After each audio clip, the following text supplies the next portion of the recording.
성경절 보도록 하겠습니다. 요한복음 3장 19절로 21절에 있는 말씀 보도록 하겠습니다. 다 같이 읽겠습니다. 시작.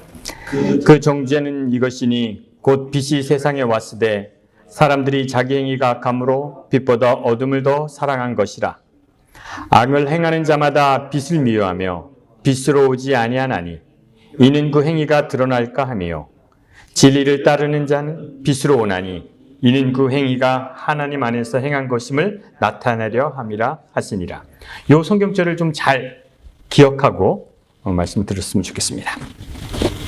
우리가 성경을 공부할 때 처음부터 보는 것은 무지하게 중요한 것 같아요. 왜냐하면 그 성경책의 맥을 이해할 수 있으니까. 그러니까 우리가 요한복음을 이제 오랫동안 공부를 하는데요. 요한복음 1장에 태초에 말씀이 계시니라. 그래서 하나님을 말씀이라고 표현했죠. 그리고 말씀이라고 표현한 다음에 이 말씀이 육신이 됐다고 그랬어요. 그래서 육신 대신 예수님이 이 땅에 오셔서 우리와 함께 거하시고 뭐 침례도 받으시고 성전도 정결케 하시는 모습이 나타납니다. 그 예수님께서 이렇게 얘기했어요. 니고데모를 만나서 이런 얘기를 하셨죠. 내가 들려야 하리라. 내가 뭐 모세가 구리뱀을 든 것처럼 내가 들려야 하리라. 이런 얘기를 하셨어요. 그런데 여기에 그 예수님이 이 땅에 자기의 역할이 뭐라고 그랬냐면 자기는 빛이라고 그랬어요. 그죠? 이 땅에 빛이 왔다는 거죠. 그럼 그것은 다 같은 말이에요. 말씀도 같은 말이고 말씀이 육신이 된 것도 같은 말이고 빛도 같은 말이 되는 거죠. 이 땅에 빛이 왔으되 사람들이 자기 행위가 악함으로 받아들이지 않는다라고 얘기하는 이제 얘기가 되는 거죠. 그래서 우리가 요한복음 1장부터 이렇게 쭉 보니까 예수님을 표현하는 방법이 이렇게 달라지는 겁니다. 그래서 요한복음 3장 14절에 모세가 광야에 뱀을 든 것처럼 인자도 들려야 하리라라고 얘기를 한 겁니다. 그러면 뱀처럼 들리는데 이 뱀이 뭐냐면 구리로 만든 뱀이란 말이에요.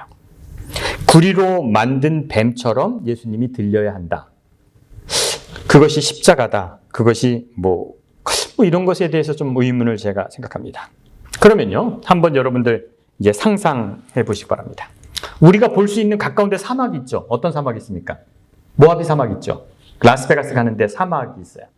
우리가 이제 라스베가스를 차를 타고 쫙 가는데 모하비 사막 한가운데 장대가 있고 거기에 구리로 만든 뱀이 있어요. 잘 보일까요? 안 보일까요?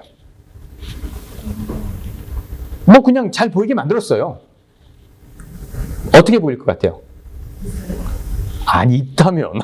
아유, 참. 없어요.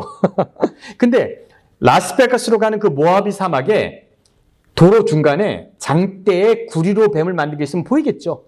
햇빛에 비춰서 어떻게 할까요? 번쩍번쩍 하겠죠. 뭐 그런 걸 상상하시기 바랍니다. 뭐 아리조나나 이런 가는데 장대에 구리가 이렇게 있어요. 구리로 만든 뱀이 있어요. 보일 거란 말이죠.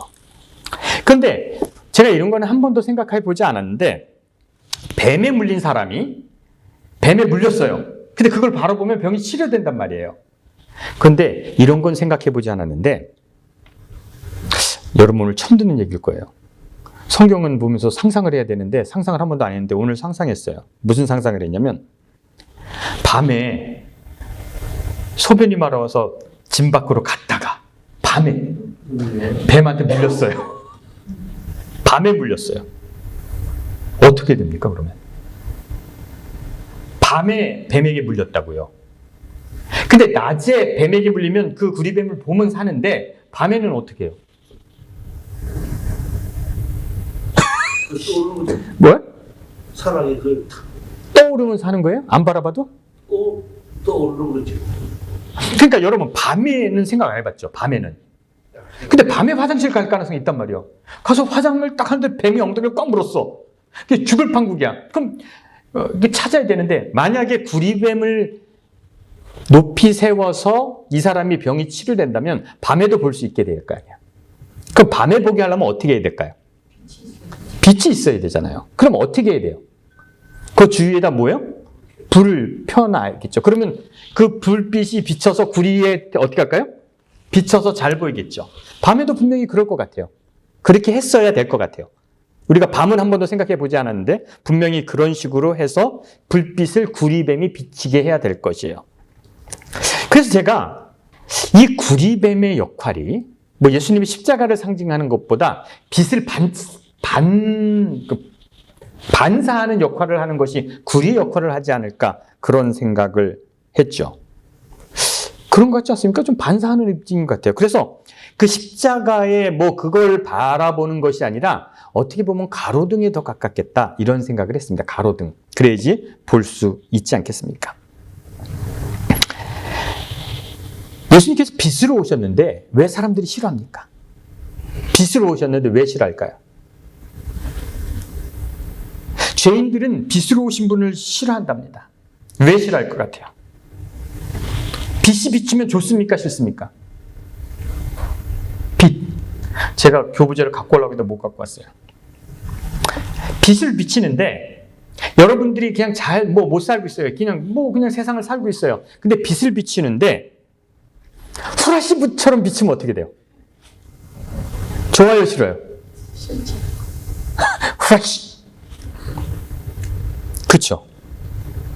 집사님, 찬미가 하나 쳐놨는데 그거 한번 쳐줘요. 내 영혼의 햇빛 비치니. 그거 한번 시작 부분만, 우리 이 노래 시작 부분만 같이 불러보실래요? 한번 찬송, 아니, 내 영혼의 햇빛 비치는 곡 내가 찾아놨어요. 이 노래 아시죠? 조금만 불러볼까요?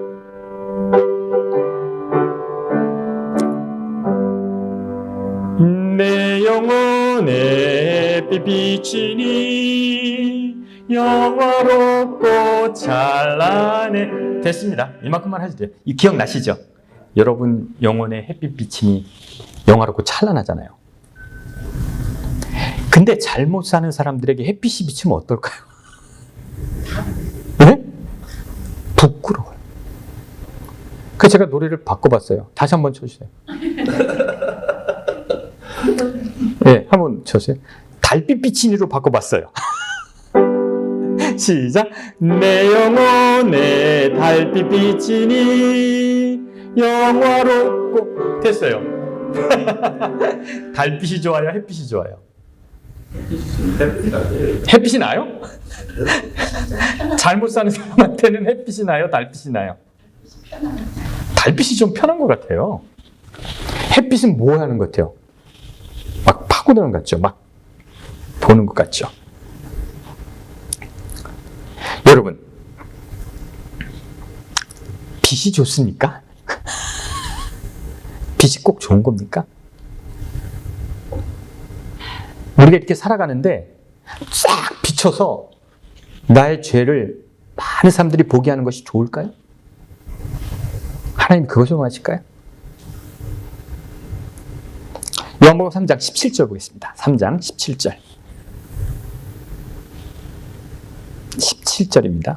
자, 다 같이 읽겠습니다. 시작.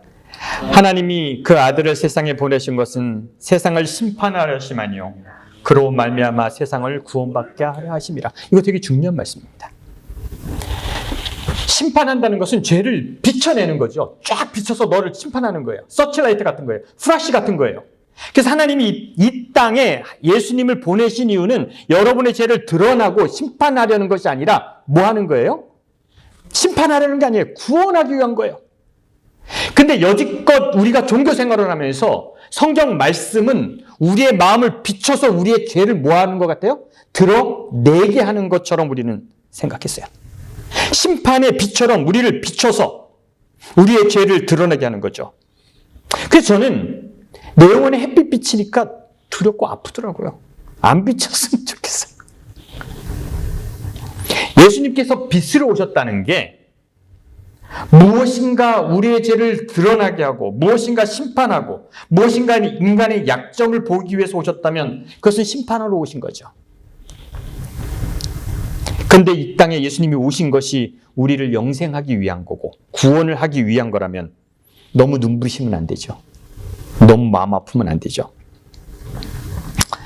그런데 모세오경과 구약성경을 우리가 읽다 보면 성경은 계속적으로 뭐를 끄집어내고 있어요?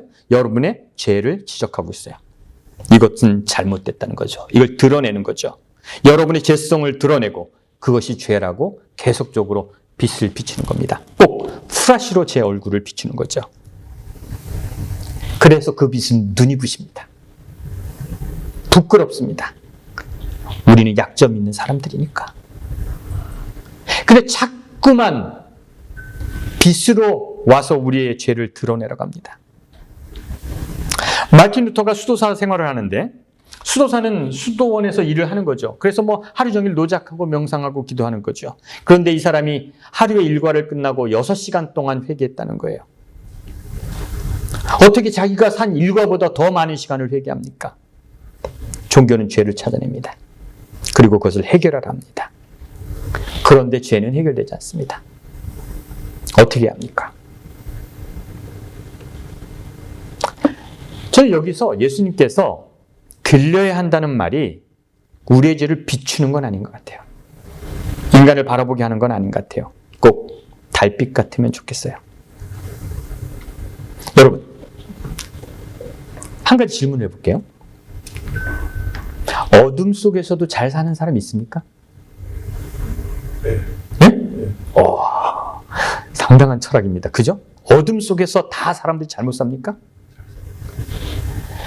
세상적인 사람, 하나님을 안 믿는 사람은 다 잘못 삽니까? 아니죠. 잘 사는 사람도 있죠. 어둠 속에 사는 것이 죄입니까? 아니죠. 어둡다고 다 잘못 사는 거 아니잖아요. 불이 없다고 해서 다 잘못 사는 게 아니잖아요. 그런데 종교는 어둠 속에 있고 세상에 있으면 다 잘못 산다고 정의합니다. 근데 여러분, 예수님은 그렇게 정의하지 않았다는 것에 감사하시기 바랍니다. 자, 요 성경절을 보시면 여러분들이 정확한 의미를 아실 거예요. 요한복음 3장 21절입니다. 한번 신경 써서 읽어보세요. 잘 읽어보세요. 읽겠습니다. 시작. 진리를 따르는 자는 빛으로 나오나니 이는 그 행위가 하나님 안에서 행한 것임을 나타내려 함이니라. 뭐예요? 빛으로 나오는 이유가 뭐라고요? 자기 행동이 올바른 것을 나타내고 싶어서 빛으로 나온다는 거예요. 이해가 안 되십니까? 진리를 따르는 자는 빛으로 나오는데 왜 빛으로 나오냐면 그 행위가 하나님 안에서 행한 것임을 나타내려 한다는 거죠. 내가 잘못 살지 않았어. 근데 나는 어둠 속에 있었어. 그 빛으로 나와서 내 행동이 옳았다는 것을 보이기 위해서 나온다는 얘기예요. 재밌지 않습니까? 이해가 안 되십니까? 여러분 표정 보면 이해가 안 되는 걸로 다 보이는데. 다시 읽어볼까요? 다시 읽어보겠습니다. 시작. 진리를 따는 자는 빛으로 나오는 나니 이는 그 행위가 하나님에서 행한 것임을 나타내려고, 내가 올바로 살았다는 것을 나타내려고. 왜요? 어둠 속에서는 나타나지 않으니까 빛으로 나온다는 거예요. 됐죠? 이제 이해가 됐죠? 빛으로 나오는 사람들은 내가 올바로 살았는데 안 보였어. 근데 보니까 빛으로 나오는 이유가 있는데 내가 올바로 산 것을 나타내려고 빛으로 나온다는 거예요. 이게 무슨 얘기 같습니까? 어둠 속에 살고 있는 사람이 있습니다. 근데 그 사람은 잘 살았어요. 근데 그 사람이 빛으로 나온다는 거예요. 빛으로 나와서 내가 올바로 사는 것을 나타내려고 나온다는 거예요. 그래서 예수님이 비치는 그 빛 앞에서 올바로 행해야 한다는 겁니다. 그래서 저는 이 예수님이 들려야 할 모세가 든 그 구리뱀이 꼭 가로등 같다는 생각이 들었어요. 가로등. 가로등 앞으로 나가는 거죠. 햇빛은 좀 부담스러워요. 그래서 눈부시지도 않고 그런 가로등 같은 구리뱀 앞에 나간다는 것 같아요. 여러분, 마태복음 6장 3절에 이런 말씀이 있는데 여러분 다 아는 얘기죠. 한번 읽어보시기 바랍니다. 시작. 너희는 구제할 때 오른손이 하는 것을 왼손이 모르게 하며. 이 말에 동의하십니까? 여러분 좋은 일 할 때 왼손이 하는 걸 오른손이 모르게 하는 거에 동의하십니까? 그래야 될까요? 여러분 좋은 일 하는데 절대 그러면 안 될까요? 전 생각이 달라요. 여러분들이 만약에 좋은 일을 한다고 생각하면 그것을 남들에게 어떻게 해야 돼요? 얘기하셔야 돼요. 구제할 때도 얘기하셔야 돼요. 모르게 하면 안 돼요. 아무도 몰라요. 세상이 바뀌지 않아요. 그런데 그런 구제와 좋은 일을 통해서 여러분이 먹고 살거나 위세하려고 하지 마세요. 그럼 여러분들이 하는 봉사는 나타나야 될 거예요. 제가 한 얘기를 할게요. 여러분들이 다 아는 얘기인데, 그 손영훈 목사 얘기 뭐 제가 가끔 하죠. 사랑의 원자탄. 1902년에 이분이 태어나셨어요. 평양신학대학을 나오고, 그리고 이제 그 순천, 여수 쪽이죠. 여수 쪽에서 그 문둥병자 그 병원에서, 문둥병자가 사는 동네에서 목회를 하셨습니다. 애양원이라는 곳에, 여수에서. 그때 그 그 1948년 10월에 여순 반란 사건이 일어나죠. 여순 반란 사건이 일어나서 이때 공산주의 뭐 이것을 하던 사람들이 이 손양원 목사 아들인 손동인과 손동신을 총살시켜 죽입니다. 그때 그 사람이 누구냐면 안재선이라는 그 청년이 그렇게 해요. 그래서 공산주의자들에 의해서 아들 2명이 죽게 됩니다. 그리고 그 일을 앞장선 사람이 안재선입니다. 그래서 손양원 목사님이 그 두 아들이 총에 맞아 죽었을 때, 장례식 때 한 기도가, 하나님께 감사의 기도가 나와요. 어떤 감사? 아들 2명이, 너무 착한 아들 2명이 공산주의한테 죽었을 때 하나님께 이런 감사의 기도를 드렸어요. 10가지가 있는데 제가 4제부터 읽어드릴게요. 한 아들이 순교도 귀하다 하거늘 하물며 2 아들이 순교라니요. 하나님 감사합니다. 5번째, 예수 믿다가 누워서 죽는 것도 큰 복이라 하거늘 하물며 전도하다가 총살당함이려. 하나님 감사합니다. 6번째, 미국 유학 가려고 준비하던 내 아들 미국보다 더 좋은 천국에 갔으니 내 마음이 안심되며 하나님 감사합니다. 7번째, 나의 사랑하는 2 아들이 총살한 원수를 회개시켜 내 아들을 삼고자 하는 사랑의 마음을 주신 하나님 감사합니다. 그래서 10가지 감사를 했어요. 손영원 목사님이 자기 아들을 죽인, 그래서 이 안재선 씨를 자기 양아들로 드렸습니다. 대단하지 않습니까? 네? 그걸 미쳤다고 하는 사람이 있습니까? 사랑의 원자탄. 이것을 사랑이라고 생각하십니까? 이것만이 사랑이라고 생각하십니까? 사랑이 이렇게 강력해야 되고 사랑이 뭔가 대단해야 될 거라고 생각하십니까? 원자탄은 보면 안 돼요. 원자탄은 너무 강력하죠. 기독교가 원하는 하나님의 사랑, 예수님의 사랑 뭐 이런 것이 너무 강력하다는 생각을 합니다. 마더 테레사처럼 평생을 집 없고 힘없는 사람들 돌보다 평생 그렇게 살다가 죽어야 되는 것이 예수님의 사랑이라고 생각해요. 그래야 됩니까? 제가 보기에는 이 손양원 목사님의 사랑의 정도는 예수님 사랑보다 커요. 그죠? 대단하죠? 이런 것을 꿈꿔야지 그리스도의 사랑을 꿈꾸는 겁니까? 그것은 햇빛같이 다가서는 거예요. 대단한 거죠. 강력한 거죠.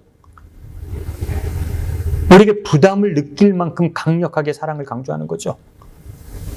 우리가 그렇게 사랑해야 되는 겁니까? 그래서 되지도 않는 사랑을 하기 위해서 너무 어려워요. 원수까지 사랑해야 됩니다.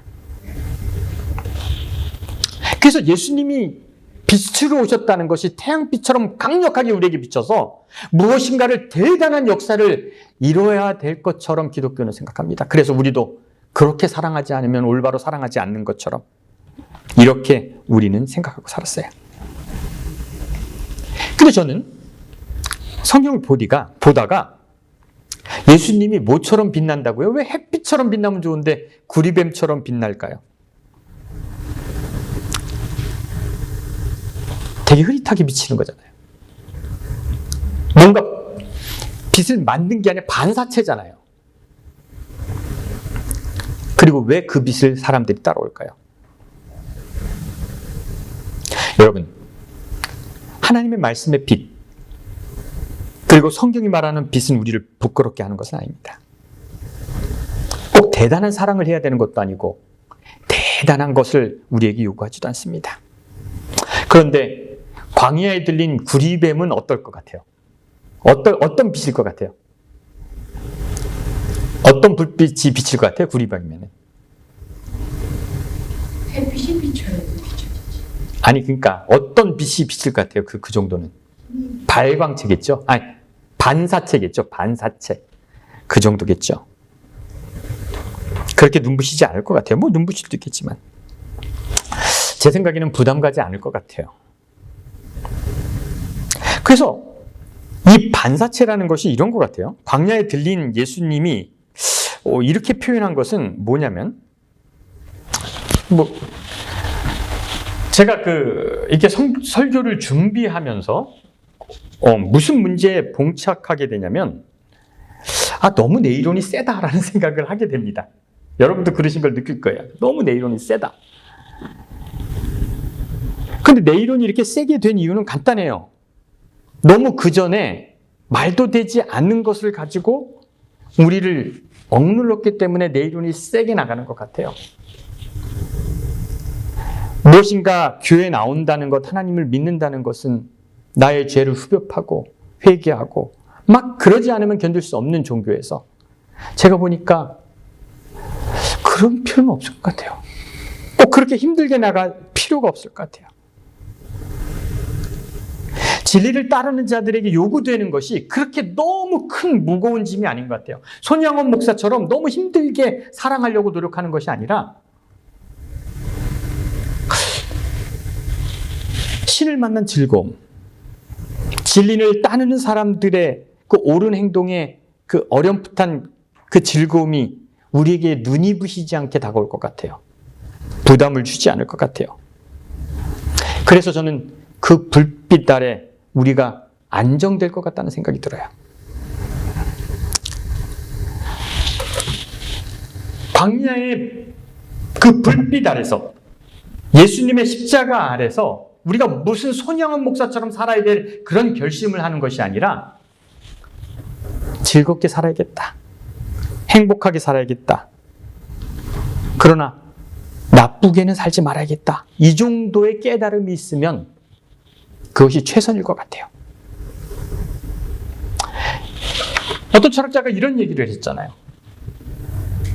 회개해야 되는 신, 무엇인가 깊이 있게 울면서 나가야 될 신, 그런 신이 아니라 나는 춤추고 노래하는 신을 만나고 싶다. 그래서 예수님이 들려야 한다는 표현이 구리뱀이 들리는 것처럼이라는 아주 약한 불빛으로 표현되지 않았을까 하는 생각이 들어요. 태양빛처럼 치료하고 눈부시게 하고 내 죄책감을 억눌러서 나로 하여금 울게 하는 그런 빛이 아니라 광야에 들린 구리뱀처럼 이렇게 반사하는 그런 것으로 표현되지 않았을까 하는 생각이 들더라고요. 태양빛보다 밝은 그런 것이 아니라 정말 그곳에 가면 따뜻함이 있고 그리고 그 불빛이 우리에게 그렇게 부담을 주지 않는 그런 불빛으로 표현하지 않았나 그런 생각이 들더라고요. 저는 교회가 그랬으면 좋겠어요. 종교가 그랬으면 좋겠어요. 우리 종교가 너무나 큰 죄책감과 크다란 결단으로 해야 되는 무슨 일이 있는 것이 아니라 그냥 같이 있으면 좋고 행복하고 그 즐거움에 참여하는 그 정도의 교회가 가장 아름다운 교회가 될 것 같아요. 너무 밝아서, 여러분들이 너무 옳아서, 여러분이 비치는 빛이 너무 부담이 되는 교회가 아니라 좀 흐미한 불빛 속에서 다 예뻐 보이게 조명빨 있잖아요. 조명빨. 적당히 감춰지고 적당히 인간적이고 그러나 그 방향은 예수님을 닮은 삶, 그런 교회가 됐으면 좋겠습니다. 그래서 구리뱀 같다는 조명을 얘기하신 것 같아요. 뭐 너무 억지스러운 해석이지만 그런 것 같아요. 여기에 예수님이 태양빛같이 밝다고 표현하지 않은 이유는 제가 보기에는 이 정도밖에 해석이 안 될 것 같아요. 그래서 제가 지난주에 여러분에게 그런 말씀을 드렸어요. 영생이 무엇인가? 이것은 아마 결론쯤에 날 것 같더라고요. 근데 저는 요한복음을 공부하면서 여지껏은 예수님께서 원하시는 종교의 모습은 그렇게 화려하거나 그렇게 강력하거나 대단한 것이 아니라 정말 아름다운 조명빨? 가로등 같은 종교를 원하시지 않았나 그런 생각이 들어요. 그래서 여러분 그런 교회가 됐으면 좋겠고 그런 그리스도인이 됐으면 좋겠습니다. 기도하겠습니다.